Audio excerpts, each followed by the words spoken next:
Welcome to A-Level and AP Physics. In today's lesson, we will discuss a typical type of question on PET from March 2022, Paper 4, Variant 2. In today's class, we will discuss what is meant by tracer, means how we can define tracer. Then we will talk about annihilation process. We will discuss what is annihilation and what kind of particles are involved in annihilation. Then we will talk about image, means how we can create image using PET scanning, and also we will do some calculations about PET. So in today's class we will discuss some very good points about PET, means we will discuss some important concepts, and those concepts you need for your exams. For question number 11, it is given to us PET scanning obtains diagnostic information from a person. The information is used to form an image. PET scanning uses a tracer. We need to explain what is meant by tracer. So let's try to understand, first of all, in a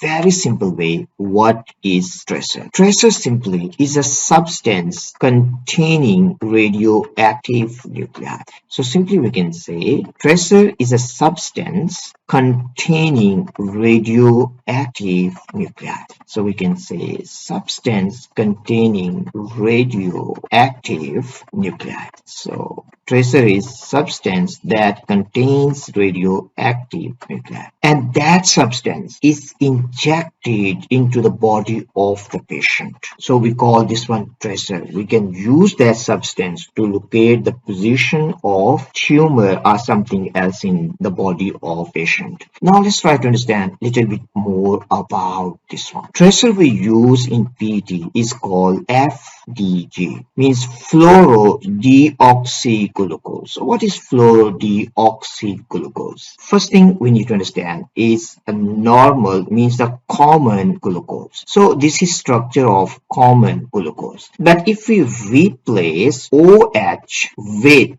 fluorine 18, and fluorine 18 is radioactive nuclei, so then we call glucose is FDG, and FDG is a tracer, and that is injected into the body of the patient. And FDG is a beta plus emitter, or we can say this is positron emitter. Positron emitter. So this is positron emitter, and positron is antiparticle of electron. So we can say this is antiparticle of electron. Antiparticle of electron. So I will be writing electron here. So we use fluorine 18 because it emits positron, and positron is antiparticle of electron. Now let's try to define how we can write the answer for tracer. So simply you can write down substance containing radioactive nuclei, and this is injected into the body of the patient. So let me show you the answer. This question had just 1 mark. So this is how you can write down your answer. So you can say tracer is a substance containing radioactive nuclei, that is introduced into the body of patient. If you write down this one, you will get 1 mark. Let's move on to second part. For second part, it is given to us. For part B, PET scanning involves annihilation. Explain what is meant by annihilation. Annihilation simply means that in annihilation, mass converted into energy. So mass is converted into energy, and that process we call is annihilation. Means when mass is converted into energy, that process we call is annihilation. Now we need to understand how mass can be converted into energy. When particle and antiparticle they meet, means when positron that is emitted by fluorine 18, positron, when it meets with electron, positron, when it interacts with electron, they annihilate, and only energy is produced. They annihilate and energy is produced, and this energy is produced in form of gamma photons. So means 2 gamma photons will be produced in this case, and these gamma photons they have to move in opposite directions to conserve momentum. So this is what we need to understand about annihilation. Means when particles, so this is antiparticle. When particle and antiparticle, they interact with each other and they are converted into energy. That process we call is annihilation. So let me show you how you can write down the answer. This is how you can write down your answer. So simply you can say a particle interacting with its antiparticle so that mass is converted into energy. So this is how you can define what is annihilation. Let's move on to next part, second part. State the names of the particle involved in the annihilation process. We have already discussed positron and electrons. So simply you can write down here for this question, you can say positrons and electrons. Positrons are emitted from FTG, means fluorine. It emits beta plus particle, means positron, and they interact with electron in the body of the patient. So electron in the body of the patient. Electron. So these are in patient's body. So we can write down in the patient's body. And positron is coming from FTG. That's all what we need to write down for the answer of the second part. Positrons and electrons. So these are the particles that are involved in annihilation process. And this question also just has 1 mark.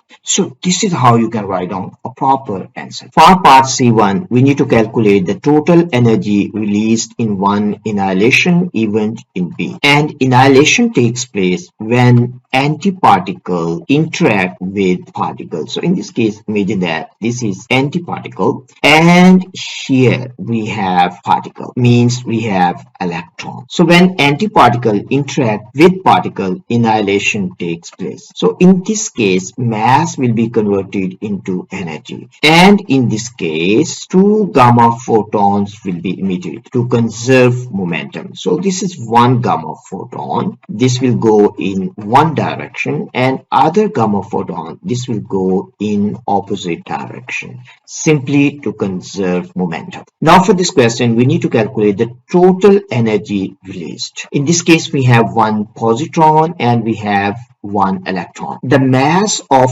positron, so we can say mass of positron, this is equal to mass of electron. Particle and antiparticle, they have the same mass. So the mass of positron and mass of electron is equal to 9.11 times 10 to negative 31 kgs. And this is mass of 1 particle. But in this process, 2 particles are involved. So we can say the mass total in this process is equal to mass of positron plus mass of electron. Or simply we can say this is 2 times mass of electron. So this is the total mass involved. And we need to calculate energy, total energy released. So E simply will be equal to M total. So we can say M total times C square. E is equal to mc square, and total mass is equal to 2 times mass of electron times c square. Now simply we need to plug in these values. So simply we can say in this case E is equal to 2 times mass of single electron times c square. So c is equal to 3.00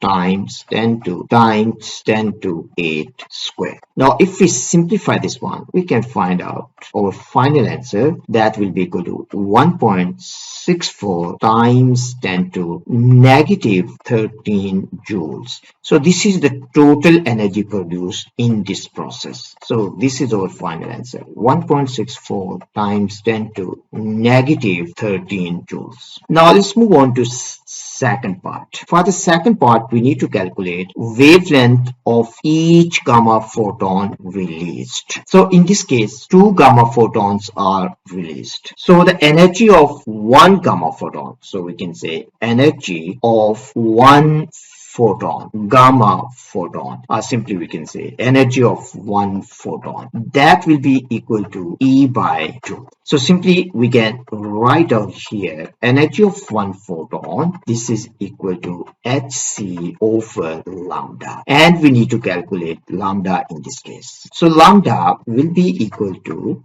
2hc divided by E. Now simply we need to plug in values. So in this case we have 2 and this is multiplied with h. H is Planck's constant and the value of Planck's constant is 6.63 times 10 to negative 34. And C is constant, that is equal to 3.0 times 10 to 8. And we need to divide by E total. E total is 1.64, means the answer we have got in C1 times 10 to negative 13. If we simplify this, our final answer will be 2.43 times 10 to negative 12 meter. So this is wavelength of single photon. So our final answer is 2.43 times 10 to negative 12 meters. And this is our final answer. This is how we can calculate lambda for a single photon. For part D, we need to explain how the gamma photons are used to produce an image. First thing we need to understand when gamma photons are produced. Gamma photons are produced due to annihilation process. Annihilation. When annihilation takes place, gamma photons are produced. So simply we can write down gamma photons are produced. Due to annihilation, gamma photons are produced because mass is converted into energy. And these gamma photons, they are detected by detector outside of the body. So we can say gamma photons are detected outside of the body by detector. So we can say detected outside of the body. They are detected outside of the body of the patient. So here these are detectors. So this ring consists of detectors. We can say this ring consists of detectors. And these gamma photons are detected outside of the body. And if we look at annihilation process, here annihilation is taking place. So here annihilation is taking place. So simply I will draw arrow here. At this point annihilation is taking place. And gamma photons, they travel in opposite directions. Let's say this distance is L1, means distance from annihilation position to detector. And this distance, let's say, is L2. So in this case, L1 is not equal to L2. But the speed of gamma photons in the body is the same. So it simply means that they will be detected by detector at different times, or simply we can say there will be time difference. And that time difference can be used, mean computer use that time difference that will be in nanoseconds to locate annihilation process, where annihilation is taking place, location of annihilation. So we can locate where annihilation is taking place in the body. Or simply we can say we can use time difference. Means computer use this time difference to locate the position of tumor or any part in the body of the patient where annihilation is taking place. And the second, this time difference also can be used to form image. So we can say to form image of tracer concentration in tissue, tracer concentration in body, or we can simply say in tissue, in tissues. If higher concentration, it means more gamma photons will be detected. So that's all what we need to understand, how we can use gamma photons to produce an image. And time difference, this is in nanoseconds, so this is done by computer. So with the help of time difference, we can locate position of annihilation, and also we can form image of tracer concentration in body of patient, or simply we can say in tissue. The line between two detectors, let's say this is detector T1 and this is detector D2. The line between these two detectors, this line is called line of response, line of response, or simply we can say this is LOR, the line between two active activated detectors. That line is called line of response. That's all what you need to understand to write down answer for this question. Now let me show you the answer. This is how you can write down your answer. This question has 3 marks. So the first point you can say, 2 gamma photons arrive at detector at different times. As we have discussed, there is a time difference and detected outside body of the patient by detector. So here we have detectors. So this ring consists of detectors. This is one point you can write down. Gamma photons arrive at different times as we have discussed and used to determine location of production of gamma, means location of annihilation. Time difference is used, and this time difference is also used to form image of tracer concentration. So this is the third point. If you write down these 3 points, you will get 3 marks. This was a great question on PET.